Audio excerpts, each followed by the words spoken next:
In 2022, Turkish President Erdogan announced a campaign to rebrand the country. From now on, the whole world must call it Turkey, not Turkey. The reason is simple and simultaneously absurd. In English, the word Turkey means Turkey. The Turkish state broadcaster TRT has highlighted this unfortunate coincidence for years. When searching for the word Turkey on Google, images of turkeys often appear instead of beautiful views of the country. However, behind this seemingly humorous story lies a much deeper question. Who are the Turks really? Descendants of steppe nomads or heirs of the ancient civilizations of Anatolia. Today, 85 million people identify themselves as Turks. But what does their DNA say about it? Often, the name of a people holds the key to its cultural identity. The word Turk appeared in the 6th century when Prince Bahman of the Asha clan united the tribes in Altai and founded a khaganate. But what does this ethnonym mean? Danish Turkologist Wilhelm Thomsen suggested that the term originated from Taruk, meaning strong, durable. Vasile Bartol disputed this version, linking the word to the concept of turu, legitimacy. Hungarian scholar Andras Ronatas proposed an Iranian hypothesis. Turk means helmet lid. There is even a Tibetan version, Duru, origin. The Turkic Khaganate was founded in 552, but it fell apart half a century later. This is why in our history we refer to Turks when talking about ancient nomadic peoples of Eurasia, and Turks when telling the story of the people of modern Turkey. After all, modern Turks are just one branch of the vast Turkic tree that grew from the Altai steppes.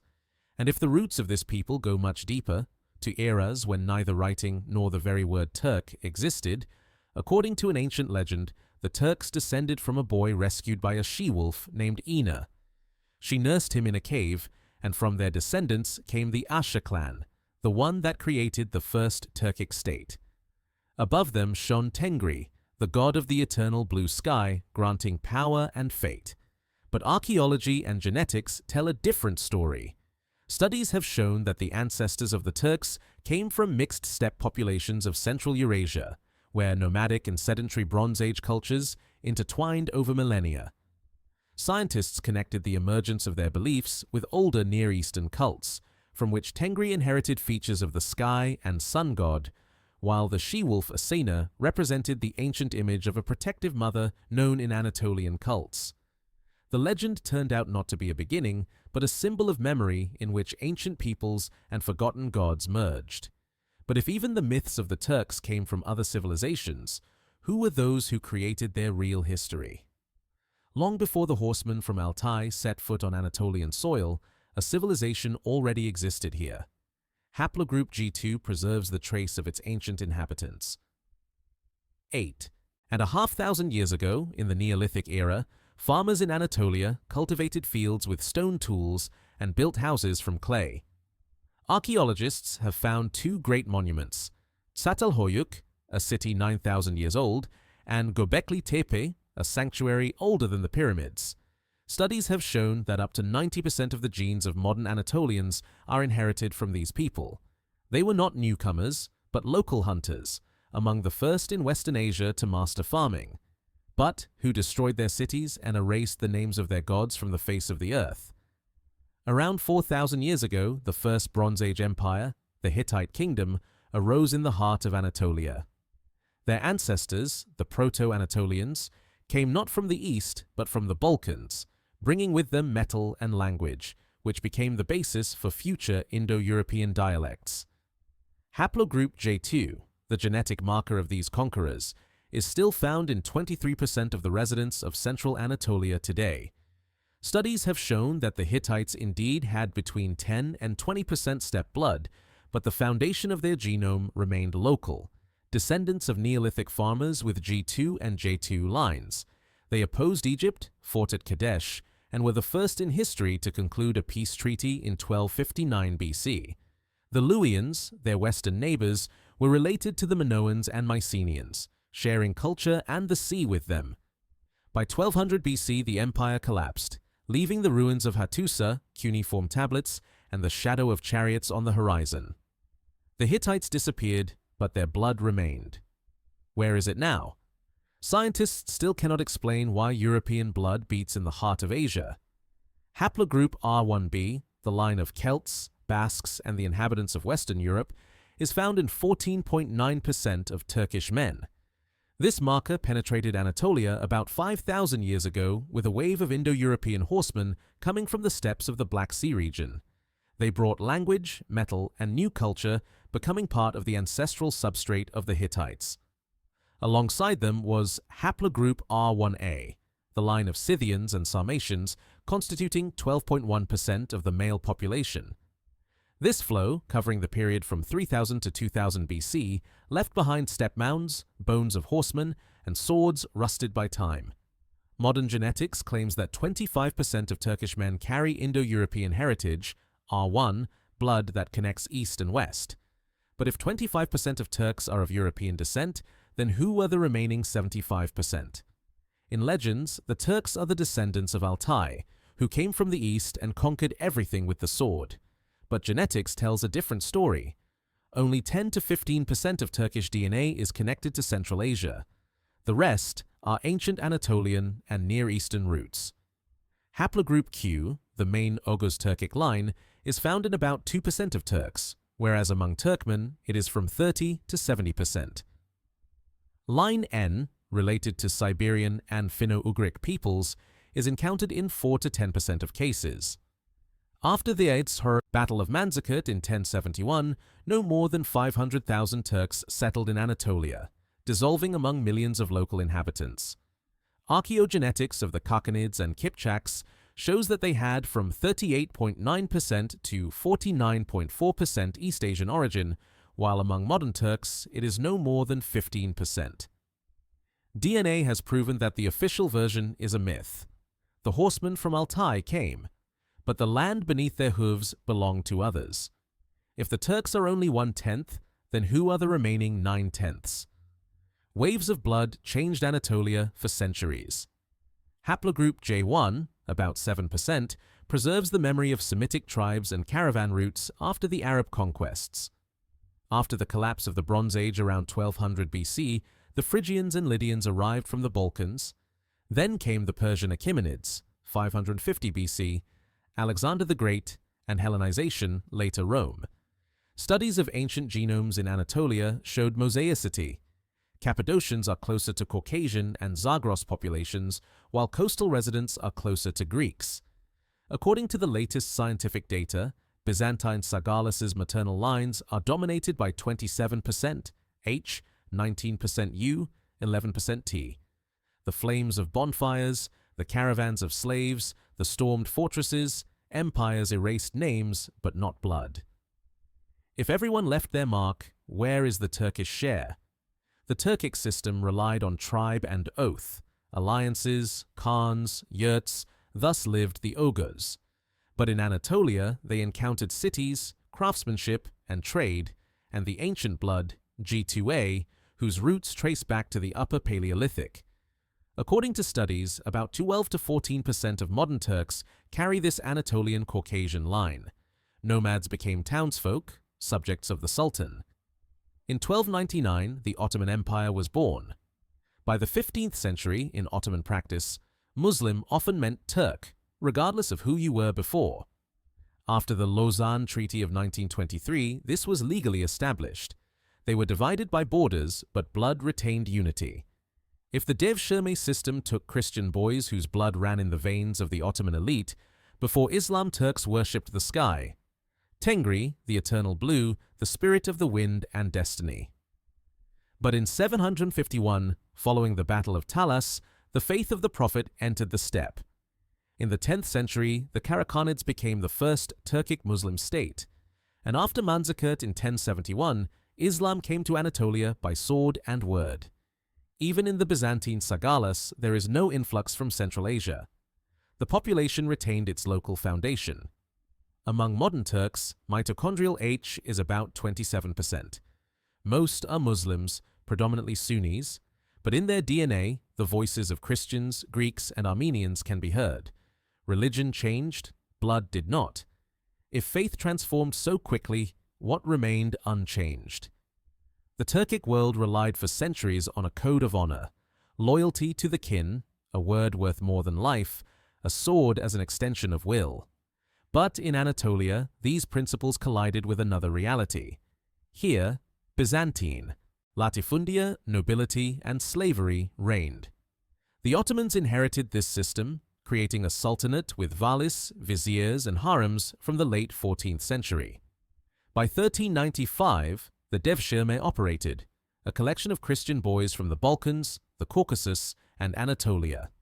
They were converted to Islam, taught Arabic, Turkish, Persian, and turned into janissaries, the elite of the army and support of the throne.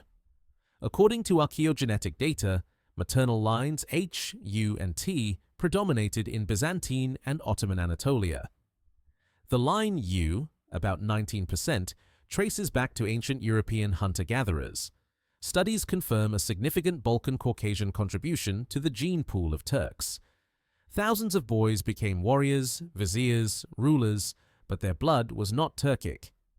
This story flips the notion of the Turkish elite.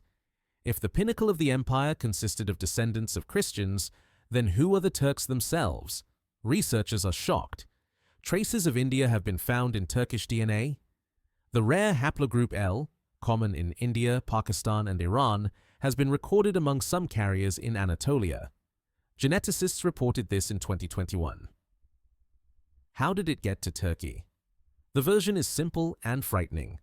Trade and slavery. The Ottoman Empire controlled caravan routes from India and East Africa.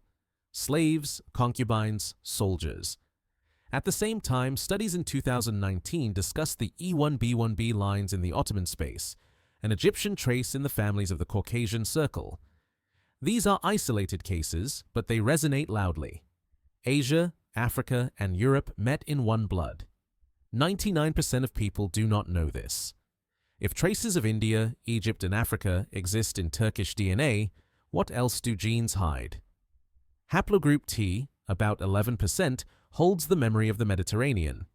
And the numbers speak louder than legends. According to studies, about 70 to 80% of matches in the distribution of genetic lines among Greeks and Turks are shared. Cretan Greeks and Turks have roughly similar figures. Even Bulgarians and Turks share more than half of the male and 3/4 of the female lines.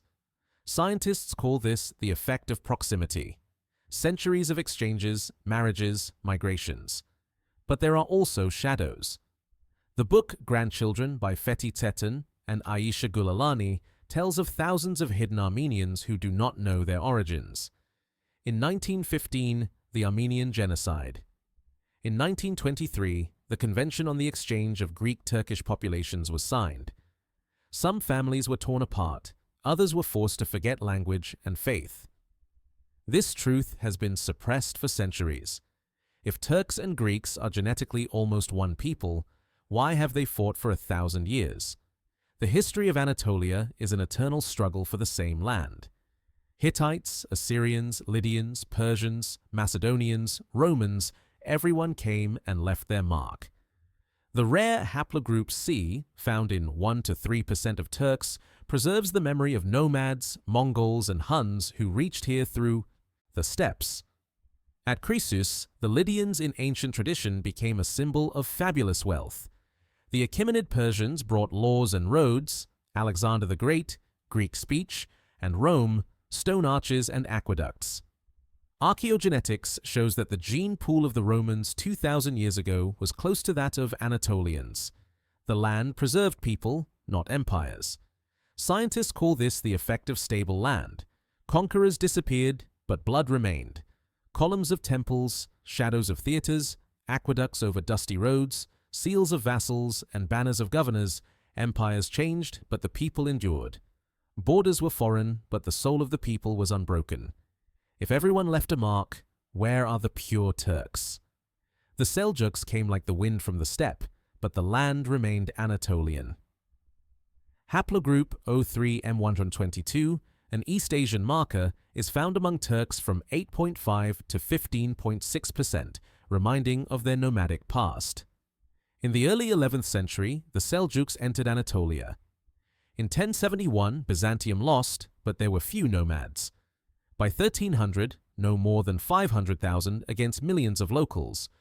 In early Oghuz and medieval steppe samples, the East Asian component ranged from 30 to 50%, while among modern Turks only from 10 to 15.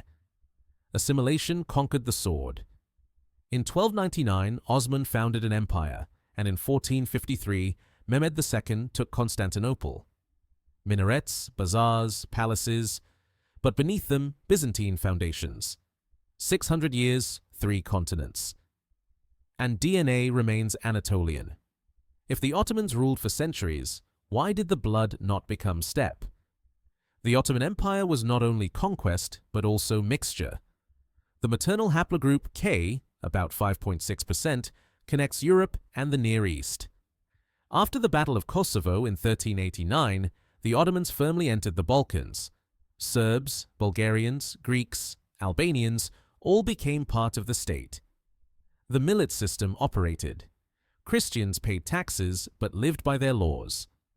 The devshirme system, one offer, boys were taken and turned into janissaries.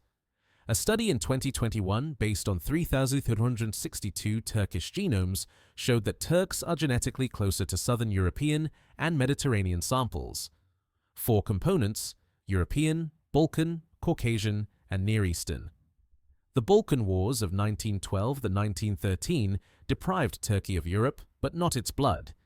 If the elite came from the Balkans, who are the real Turks? The 20th century became a century of blood. In the mitochondrial lines of Turks, markers D4C and G2A, about 8.13%, still retain traces of a Central Asian past. In 1915, the Armenian genocide occurred. About 1.5 million people were killed or deported. In 1923, the Convention on Population Exchange was signed, and resettlements continued until 1925. 1.2 million Greeks left Turkey, and about 500,000 Muslims moved from Greece. Anatolia became Turkish not by blood, but by ideology. Mustafa Kemal Ataturk said, "A Turk is anyone who lives in Turkey and considers himself a Turk." Kurds, Circassians, Laz, all were declared one people. Archaeogenetics shows that the Central Asian component in female lines reaches 22%, in male lines 13%. Likely reasons are slavery, concubines, and marriages in the Imperial era. Despite wars, genocides, and expulsions, this people maintained itself. But if millions were expelled, who remained? Haplogroup Zero, about 5%, a European line with a Balkan trace and echoes of Sardinia. In 1923, the Republic of Turkey is born. Ataturk. We created Turkey, now let us create Turks. Latin script instead of Arabic script, European clothing, the ban on Sufi orders. A united nation under one flag. In 1927, 13.6 million people. Today, 85 million. According to the studies of 2021, the country is divided into 6 genetic subregions: Balkan, Western, Central, Northern, Southern, Eastern, a mosaic within a single name. They fight not only for land but also for memory. Archives against slogans. If identity is created by law, what will remain when the law disappears? Modern genetics has revealed what palaces have kept silent. Representatives of the Osmanolu house, direct descendants of Ottoman sultans, publicly pointed out haplogroup R1A1 Z93, typical for Altaians, Kyrgyz, and peoples of Central Asia. The conclusion is simple and bold. The dynasty is Central Asian by blood, but the people they ruled, Anatolian. The Central Asian component among modern Turks averages 10 to 15%, in some areas in Western Anatolia, up to 30%. Scientists call this a dynastic rupture. Power and people walk different genetic paths. Topkapi turbans, court ceremonies, while blood flows from Altai. If the dynasty is Altai and the people are Anatolian, who really ruled the empire? Despite wars and expulsions, they have preserved themselves. Conclusion: Turks are a synthesis. About 60% are descendants of Neolithic Anatolian farmers with haplogroups G2 and J2. About 25% are Indo-European lines, R1A and R1B. From 10 to 15% are Central Asian Turks with haplogroups Q, N, and C. And about 5% are rare traces, L, I, and E1B1B. According to the work of Kilinch and colleagues, 2021, based on the analysis of several thousand genomes, Turkey is a genetic bridge between Europe, Asia, and the Middle East. Comparison shows, among Greeks and Turks, there are about 74.5% matches in distributions, with Armenians even closer than with Azerbaijanis, while southern Italians turn out to be relatives. 85 million people, 99% Muslims, but genes remember millennia before Islam. Minarets and mountains, the Bosphorus between worlds. And in the veins flows the blood of both continents. Turks are dozens of peoples under one name, and that is something to be proud of.